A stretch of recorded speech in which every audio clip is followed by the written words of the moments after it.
Mis queridos peregrinos, muy buenos días. Hoy comenzamos nuestra segunda semana. Exactamente hace una semana, miércoles de ceniza, iniciamos nuestra peregrinación. Estamos al lado del mar de Galilea, estamos en Magdala. Aquí pueden ver ruinas del puerto y mercado de Magdala. Y de este lado pueden ver la iglesia que construimos en este lugar, el Duc in Altum, Rema mar adentro. Quiero ir con ustedes aquí caminando tranquilamente a la capilla del encuentro. Nos refiere el evangelista Marcos que Jesús estaba del otro lado del mar de Galilea, Dice que se subió a una barca después de expulsar los demonios, que los mandó a la piara de cerdos y se desbarrancaron y se ahogaron. Dice, subió a la barca y atravesó del otro lado. Probablemente atravesó aquí. No lo sabemos con certeza, pero con mucha probabilidad atravesó aquí, porque dice el evangelista que se reunió una grande muchedumbre en torno a él. Y las muchedumbres no caen del cielo, las muchedumbres están en algún lugar, en algún poblado. Desembarca Jesús, baja una muchedumbre de gente y quiero que vean este piso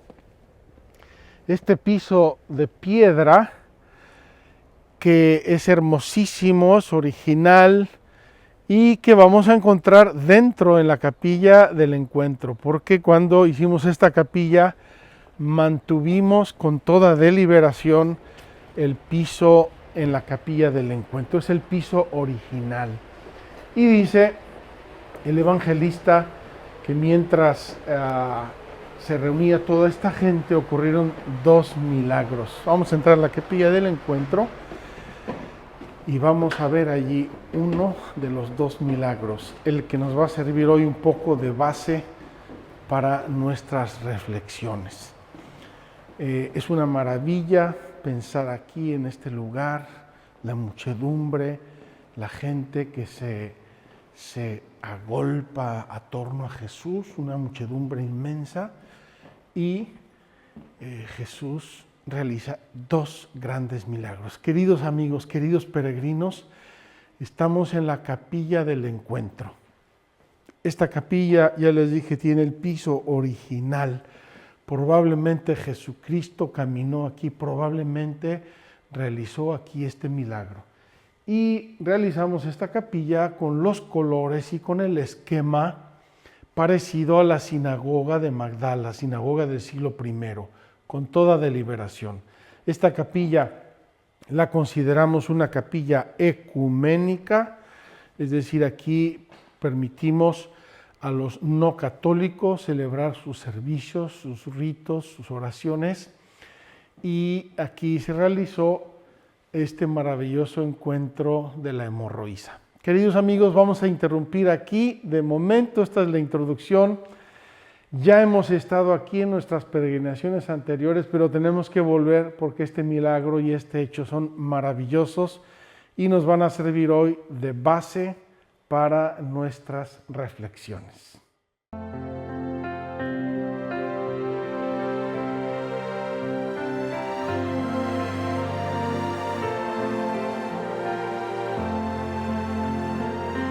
Es el tiempo de la gracia, el banquete está servido.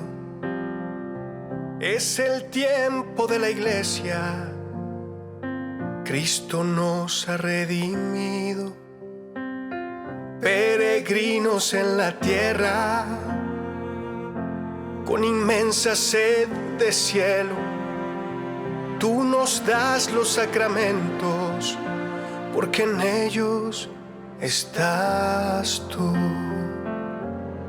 Todo lo hiciste nuevo, saciaste mis anhelos, un sacramento, es signo y presencia del Dios verdadero, un torrencial de cielo en nuestro humilde suelo, lluvia de gracia haz de mi tierra una tierra santa, congregados en el nombre de la Santa Trinidad. Celebramos la liturgia con solemne libertad. No me basta agradecerte, quiero hacer tu voluntad, revestirme de tu gracia y llevarte a los demás, pues del pecho de tu iglesia bebe nuestra humanidad. Todo lo hiciste nuevo, saciaste mis anhelos, un sacramento es signo y presencia del Dios verdadero, un torrencial de cielo en nuestro humilde suelo, lluvia de gracia haz de mi tierra una tierra santa.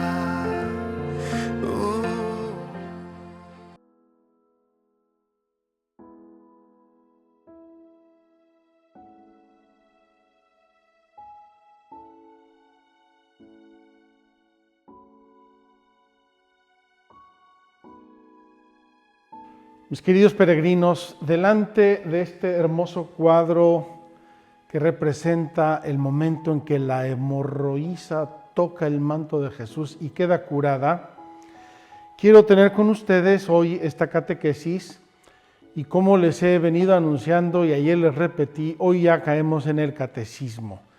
Vamos a tomar el catecismo de la Iglesia Católica, que es todo luz y todo claridad, y vamos a tratar de ir desmenuzando las verdades que tiene el catecismo. Y hoy tenemos 3 o 4 conceptos muy poderosos, muy potentes.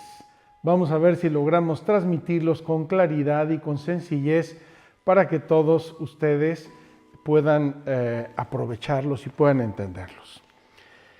Quiero hablar en primer lugar de la colocación de este milagro en el Evangelio de San Mateo. Nosotros a veces vemos milagros hechos, palabras de Jesús, y no sabemos muy bien dónde están. Pero quiero decirles que cada parte del Evangelio y de la Sagrada Escritura es un rompecabezas. Tiene un lugar, tiene un porqué, está al lado de otra cosa, al lado de una enseñanza, al lado de otro hecho, tiene una colocación bien precisa en el tiempo y en el espacio. Y yo quisiera que hoy colocáramos este hecho en su tiempo y en su espacio. Voy a dar saltos brevísimos de lo que quiero comentarles. Así, un esquema rapidísimo del Evangelio de Mateo. Evangelio de Mateo. En primer lugar, en el capítulo 3, San Mateo comienza lo que dice mi edición de la Biblia de Jerusalén, la promulgación del reino de Dios. Jesús llega y dice, señores, está llegando un reino, el reino de Dios, el reino de los cielos, conviértanse. Jesús lo promulga, lo anuncia. En los capítulos 5 a 7, Jesús nos da el discurso evangélico o sermón de la montaña, es decir, nos dice cuál va a ser su programa. Ese reino de los cielos que ya les anuncié, ahora va a tener este programa. Luego, capítulo 8 a 10, Jesús va a hacer la predicación del reino de Dios. Es decir, lo anuncia, lo promulga, dice el programa y luego empieza a explicarlo. ahí quiero detenerme en el capítulo 8 y 9. En esta predicación del reino de Dios, el Evangelio tiene dos partes bien señaladas. Primero tiene 10 milagros, uno de ellos es 10 milagros, es decir, 10 hechos contundentes de que ya está el reino de Dios aquí. Y luego tiene un discurso apostólico, es decir, una explicación de esos milagros. Jesús no solamente hace cosas, sino va dando enseñanzas que explican esos hechos. Luego, el capítulo 11 desde el capítulo 11 hasta el 13, tiene el misterio del reino de Dios, es decir, Jesús sigue profundizando que es un misterio. Quiero aquí detenerme por los que no han hecho las peregrinaciones anteriores. Misterio no es una cosa tenebrosa, como a veces pensamos. El misterio, algo oculto que nadie sabe qué es, eso es un misterio así en la calle. Misterio en clave evangélica y bíblica es algo luminoso. El verbo mío, de donde viene misterio, es cuando yo hago así porque me deslumbra la luz y tengo que cerrar los ojos. Eso significa mío. Y de ahí viene misterio. Es decir, exceso, abundancia de luz. Pues bien, Jesús explica el misterio del reino de Dios.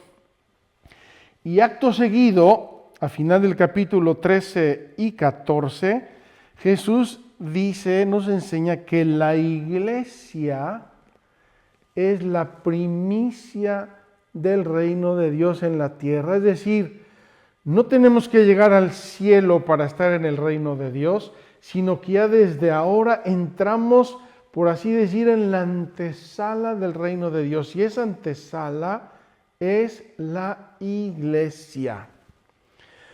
Ese discurso de la iglesia como primicia del reino de Dios se divide en dos partes. Una sección narrativa y lo que llama la Biblia de Jerusalén el discurso eclesiástico, es decir, el discurso fundacional de la iglesia. Después de eso, Jesús va a hablar en los capítulos 19 a 23 de la próxima venida de los reinos de los cielos, es decir, ya viene, ya está llegando. En el capítulo 25 va a hablar del discurso escatológico, es decir, de la salvación del reino de los cielos, del más allá, y de ahí pasa a la pasión, muerte y resurrección, que va a ser el sello de autenticidad, la garantía de que todo lo demás se va a cumplir. Entonces, fíjense, anuncio del reino de los cielos, presentación del programa, explicación de lo que es, con hechos, con milagros. Jesús muestra con su poder que eso que está anunciando tiene fuerza, tiene valor, tiene validez, tiene fundamento. Y luego comienza ya a hablar de la iglesia, es decir, esto va a comenzar ya, comienza aquí en la tierra y luego va a continuar en el cielo, la escatología. Y termina, repito, con el discurso de la pasión, muerte y resurrección de Jesucristo. Queridos amigos, entonces el milagro de la hemorroísa es un milagro probatorio de que Jesús tiene el poder de compartirnos el reino de Dios, el poder de establecer el reino de Dios, el poder de darnos la llave para entrar en el reino de Dios. Si se acuerdan, el viernes pasado veíamos en el discurso entre Jesús y Nicodemo cómo empezó el discurso, cómo empezó la conversación. Nicodemo le dice a Jesús: Maestro, sabemos que vienes de Dios porque nadie puede hacer las cosas que tú haces si Dios no está con él. Nicodemo, hombre justo, hombre sabio, hombre prudente, hombre instruido, viendo los hechos que hace Jesús, concluye: este hombre viene de Dios, no puede no venir de Dios. Nadie puede hacer esas cosas si Dios no le da el poder. Pues bien, vamos a leer brevemente este milagro porque queremos detenernos hoy en 2 o 3 palabras. Como les dije, hemos visto ya este milagro en nuestras peregrinaciones anteriores, pero es tan bello, tan rico y tan profundo que podríamos hacer una peregrinación entera aquí sentados a los pies de este encuentro entre Jesús y la hemorroísa. Así les estaba hablando cuando se acercó un magistrado y se postró ante él diciendo: mi hija acaba de morir, pero ven, impón tu mano sobre ella y vivirá. Este magistrado, el evangelista Marcos nos dirá que es Jairo, el jefe de la sinagoga. Jesús se levantó y lo siguió junto con sus discípulos. En esto, una mujer que padecía flujo de sangre desde hacía 12 años, se acercó por detrás y tocó la orla de su manto. Pues se decía para sí: con solo tocar su manto me salvaré. Jesús se volvió y al verla le dijo: ánimo, hija, tu fe te ha salvado. Y se salvó la mujer desde aquel momento.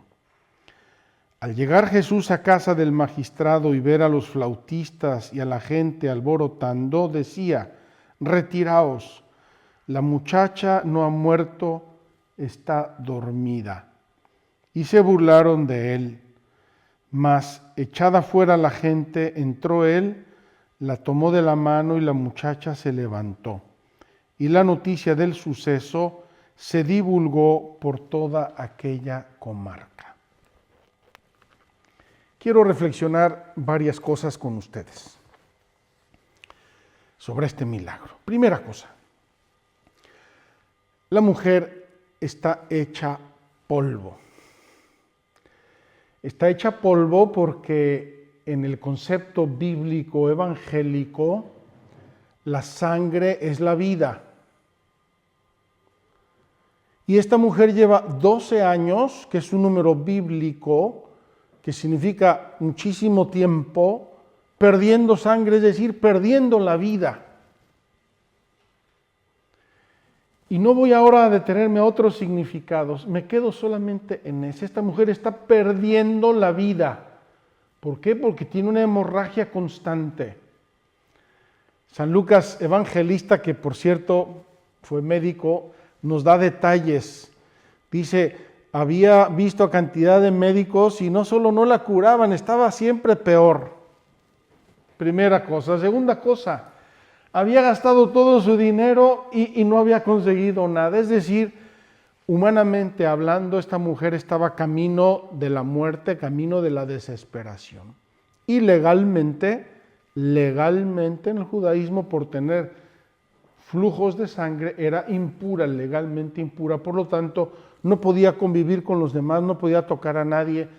Vivía una vida desgraciada. Primera cosa, esta sangre que está perdiendo la mujer es la vida y se está desangrando, está perdiendo la vida. Segundo, según el evangelista Mateo, dice: si tocara yo el manto de Jesús, me salvaré. No solamente dice me sanaré, que es el remedio físico de su enfermedad, sino dice me salvaré. Es decir, mi vida se va a transformar, voy a llegar al puerto de la salvación. Y ella cree firmemente que eso se va a dar en cuanto toque incluso el manto. Ya no dice estrecharle la mano, pedirle que me imponga las manos, que me dé un abrazo. No, basta que toque yo la punta de su manto y me salvaré. Y Jesús le va a decir: tu fe te ha salvado. No le dice sanado, le dice salvado.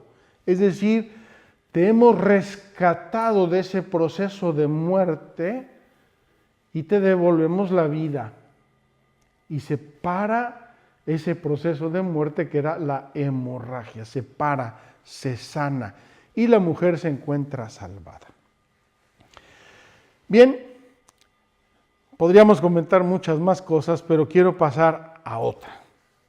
Dicen los evangelistas, y aquí quiero subrayar que este pasaje lo citan, lo comentan los 3 evangelistas sinópticos, es decir, tiene una importancia capital en los evangelios este hecho, este pasaje. Dicen los evangelistas que cuando Jesús sintió, vamos a tomar el pasaje para que no inventemos. Dice, vamos a ver si el evangelista Marcos dice así: si logro tocar su manto,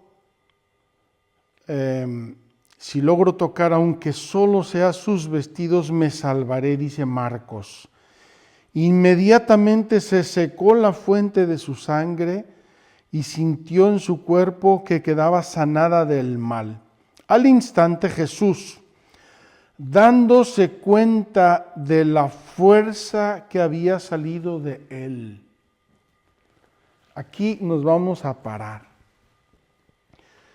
Esta mujer le arranca a Jesús una curación milagrosa. Tu fe te ha salvado, le va a decir Jesús. ¿Qué es lo que experimenta Jesús en medio de una muchedumbre que lo está apretujando y va caminando a casa del magistrado llamado Jairo?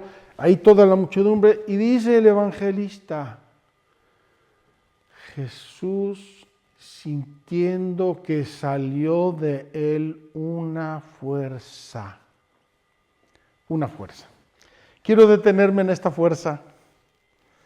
Quiero detenerme porque ahora hay muchas teorías, ¿verdad? Energías cósmicas, galácticas, no sé cuántas historias. Quiero detenerme en esta fuerza. Dice así el Evangelio en latín, habla de virtus. Salió de él una virtud.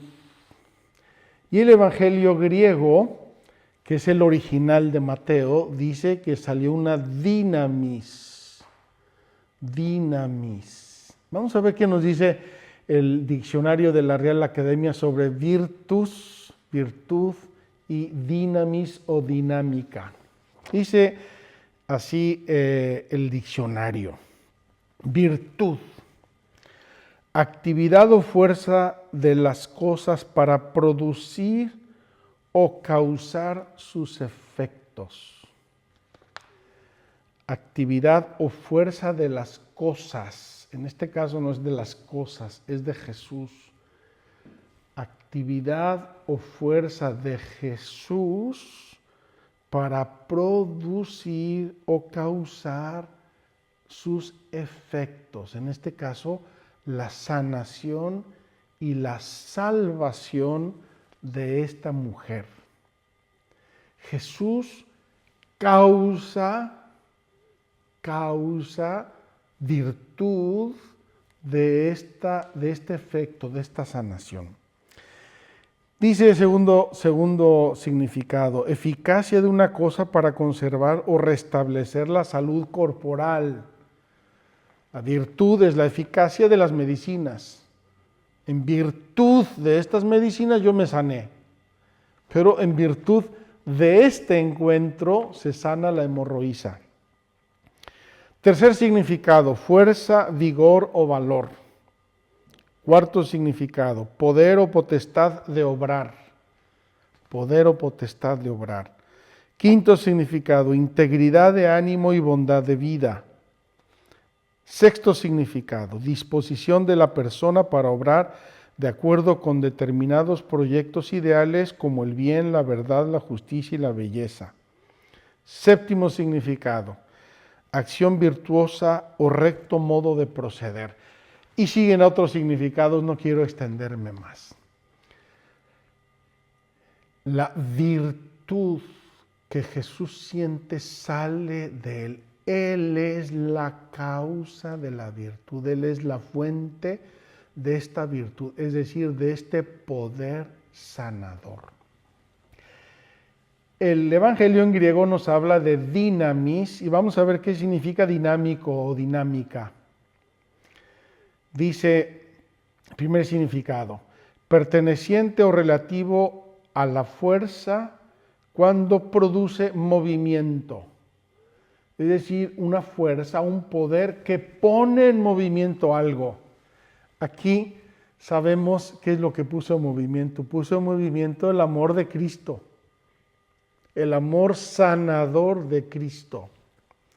Segundo significado, perteneciente o relativo a la dinámica. Tercer significado, dicho de una persona, significa noble por su energía y actividad. En la física, rama de la mecánica que trata de las leyes del movimiento en relación con las fuerzas que lo producen. Podríamos aquí recordar el principio de que no hay efecto sin causa. Y la causa, en este caso, es Jesucristo. Sistema de fuerzas dirigidas a un fin, nivel de intensidad de una actividad. He querido señalarles esto para que nos entendamos. Jesús siente que sale de Él una virtud, una fuerza, una energía, podríamos decir, que sana a esta mujer. ¿Por qué es tan importante colocarnos ante este milagro, ante este hecho, subrayando estos elementos? Porque Jesús es la causa de los efectos de todos los sacramentos. El sacramento del bautismo me purifica porque Jesús es el que me purifica a través de su Espíritu. El sacramento de la confirmación me unge y me da el Espíritu Santo porque Cristo es el ungido. Cristo es Cristo, Christos, el ungido. Entre paréntesis, Christos, el ungido, cristianos, los ungidos. Nuestro nombre de cristianos significa que Cristo nos ungió con su Espíritu Santo. Fíjense hasta qué punto Cristo es la causa de la gracia, la causa que genera la gracia de todos los sacramentos. Y así podríamos seguir, ya no digamos la Eucaristía, cuando el sacerdote dice, esto es mi cuerpo, yo no hablo de mi cuerpo físico, de mis 100 kilitos. Yo hablo, le doy mi boca a Cristo, es Cristo el que está diciendo, esto es mi cuerpo, esta es mi sangre. Y así todos los sacramentos. Cristo es la causa de la fuerza, del poder de Cristo, mana esta virtud, mana esta dinamis que nos salva y que nos sana. Sana nuestro cuerpo, salva nuestra alma. Queridos hermanos, cuando la Iglesia, les voy a mostrar, cuando la Iglesia se plantea la necesidad de hablar de los sacramentos, que es una parte de la liturgia de la Iglesia, y ahora vamos a explicar lo que significa liturgia, nos muestra esta imagen y se la voy a enseñar. Miren una imagen de la hemorroísa encontrada en las catacumbas romanas, una imagen del siglo IV. Ahí está el poder de Cristo, ahí está la fuerza salvadora, sanadora de los sacramentos. Voy a leer este texto que nos trae el catecismo al pie de esta fotografía. Dice, la escena representa el encuentro de Jesús con la mujer que padecía flujo de sangre. Esta mujer, la hemorroísa, que llevaba ya muchos años enferma, toca el borde del manto de Jesús y queda curada por la virtud que salía de él. Los sacramentos de la Iglesia prosiguen ahora la obra que Jesús realizó a lo largo de su vida terrenal. Esto es lo importante. Esto es lo que es la liturgia. Los sacramentos de la Iglesia prosiguen ahora la obra que Jesús realizó a lo largo de su vida terrena. Los sacramentos son como las fuerzas que salen del cuerpo de Cristo, que sanan las heridas de nuestros pecados y nos dan la vida nueva, sanación y salvación. Esta imagen simboliza, por tanto, la virtud divina y salvífica del Hijo de Dios, que salva a todo el hombre en cuerpo y alma por medio de la vida sacramental. Queridos hermanos, al ir aterrizando para comentar el catecismo, vamos a hacer catequesis. Esta peregrinación de Tierra Santa es una gran catequesis. Al ir aterrizando en esta parte que el catecismo llama la celebración del misterio cristiano. La celebración del misterio cristiano. Nosotros celebramos el misterio cristiano, el misterio de Cristo. Vamos pues a tomar brevemente el catecismo y nos referimos a los números 1066 a 1075. 1066 a 1075. Lo cito para quien quiera ir siguiendo el catecismo o quien quiera después leerlo, reflexionarlo, hacer sus notas, hagan lo que quieran que les sirva.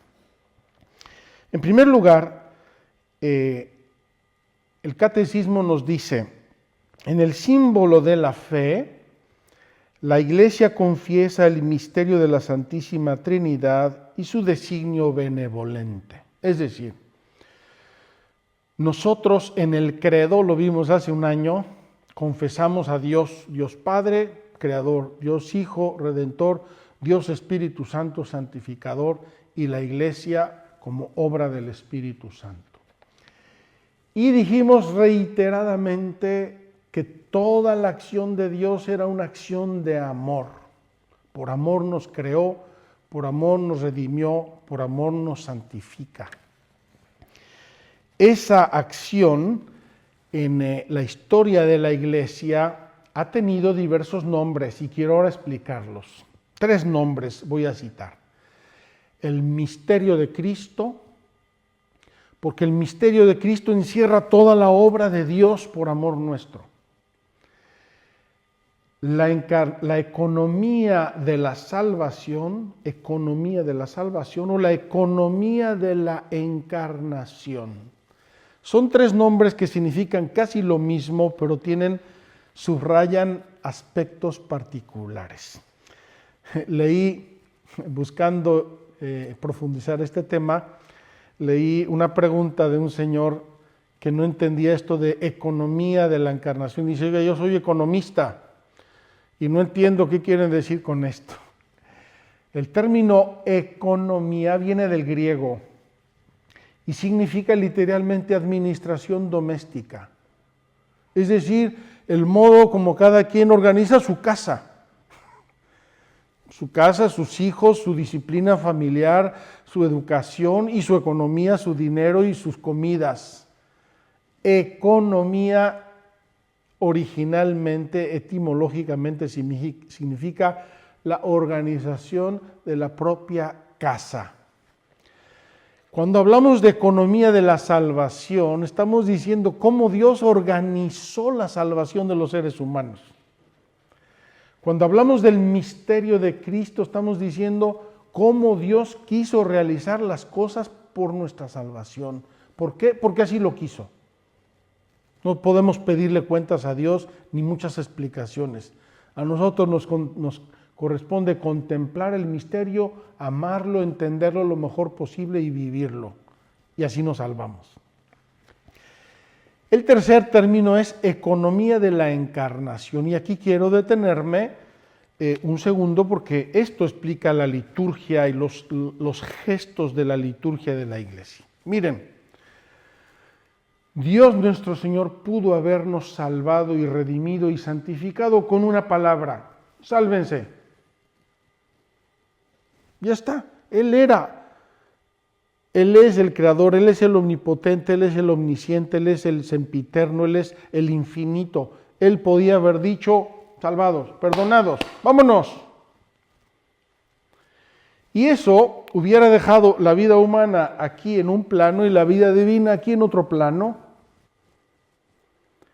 Y sin embargo, Dios quiso, por amor, por cariño, por solidaridad y porque así lo quiso Él en sus designios amorosísimos, Él quiso bajar de su nivel humano, divino, de su nivel divino, bajar y hacerse hombre. Entonces, Dios tiene voz humana, Dios tiene ojos, Dios tiene manos, Dios camina conmigo, Dios se sienta a comer y a beber conmigo. Eso es la economía de la encarnación, el designio de Dios, su poder, su santidad para mí, para nosotros los hombres, para el género humano, baja. Por eso la imagen de la lluvia y la nieve que caen y fecundan y hacen producir. Entonces, tenemos esta presencia de Dios en la historia. Y desde el momento en que Jesús se encarnó en el seno de la Virgen María en Nazaret, se inaugura esta economía de la encarnación. Es decir, esta presencia de Dios entre los hombres. Y esta presencia va a tener dos grandes fases. La primera, la vida terrenal de Jesús. Es decir, mientras estuvo con nosotros, sea en su vida de Nazaret oculta, sea en su vida pública, sea en su pasión o después de la resurrección, hasta que ascendió al cielo, es la primera fase, la vida terrenal de Jesús. Está con nosotros, es un hombre, tiene nombre y apellido, dirección, Facebook, Twitter e Internet y teléfono. Cuando Él vuelve al cielo, no se termina la economía de la encarnación. No se termina. Es lo que hicimos caminando del Monte de los Olivos al Monte de Sión. No se termina la economía de la encarnación. La economía de la encarnación pasa a otra fase.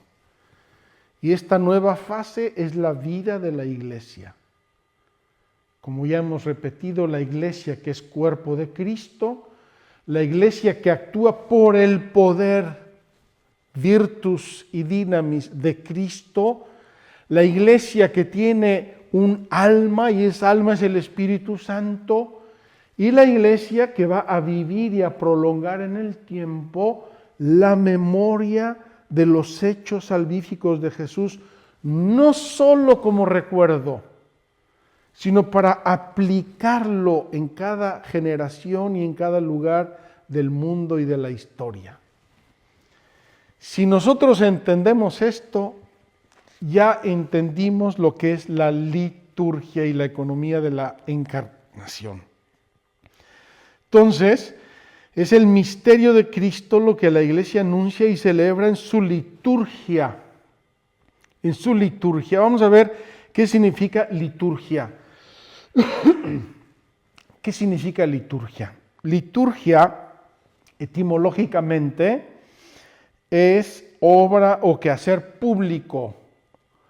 Liturgia es una obra del pueblo, una obra del pueblo. Servicio de parte de o en favor del pueblo. Este término venía probablemente de la polis griega. acción en favor o por el pueblo. Pero la Iglesia asume este término y le da un significado completamente nuevo.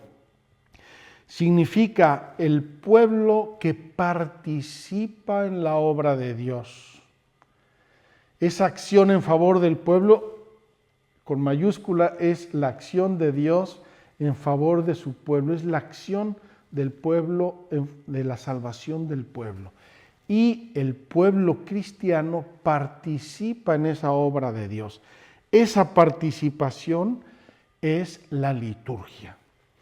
Y participa la Iglesia en la liturgia celestial, en la liturgia eterna, a través de la liturgia que hace en cada lugar y en cada momento. Jesucristo tiene 3 dimensiones: sacerdote, profeta y rey. Cristo sacerdote, Cristo profeta y Cristo rey.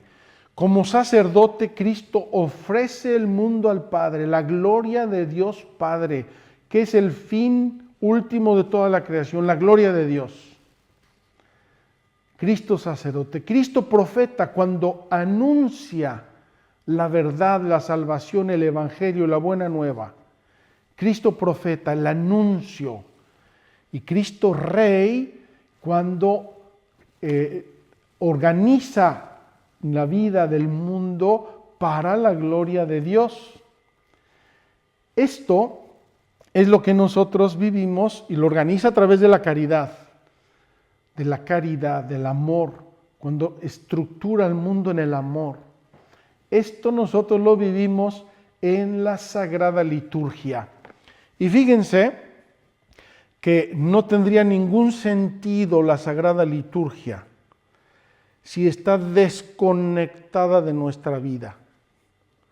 La persona que se porta mal en la calle y hace muchas cosas que no debe hacer y no sigue el Evangelio ni cumple los mandamientos de Dios y va a la iglesia y a lo mejor hasta recibe los sacramentos, está viviendo una fractura. No vive la liturgia, porque la liturgia es el ordenamiento de las cosas según la economía de la encarnación, es decir, según este orden del Cristo sacerdote, profeta y rey. Repito, sacerdote que ofrece todo a Dios, que lo ordena a la gloria de Dios. Profeta que anuncia la verdad y la buena nueva. Rey que estructura el mundo según la caridad. En la carta a los Hebreos, capítulo 8, versículo 2, que es una descripción de la liturgia del universo y de la historia. Les invito a leer la carta a los Hebreos, es preciosísima. En el capítulo 8, versículo 2, llama a Jesús el liturgo, es decir, el que orquesta esta acción de Dios para los hombres y la acción de los hombres para Dios, el que hace de pontífice, de puente, Cristo liturgo. Esta liturgia divina, esta liturgia sagrada es la que nos comunica, nos va comunicando la acción de Dios a través de los sacramentos. La vida de Dios, la palabra de Dios, la sabiduría de Dios. Esto lo vivimos sea en la liturgia oficial de la iglesia que en la oración de los cristianos. Por eso Jesús dijo una expresión muy importante. Cuando 2 o más se reúnen en mi nombre, y no dice en la liturgia, y no dice en la iglesia, no dice con un sacerdote o con una monja, dice 2 o más en mi nombre, cuando en tu casa, con tus hijos, con tu familia, con tus padres te reúnes en el nombre de Jesús, yo estaré allí en medio de ellos.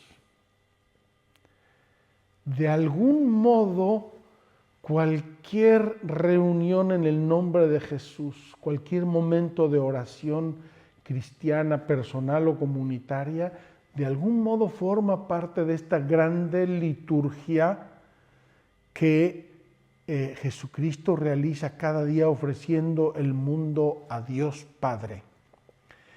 Fíjense qué hermoso, es una expresión de la liturgia de la misa que a veces no entendemos.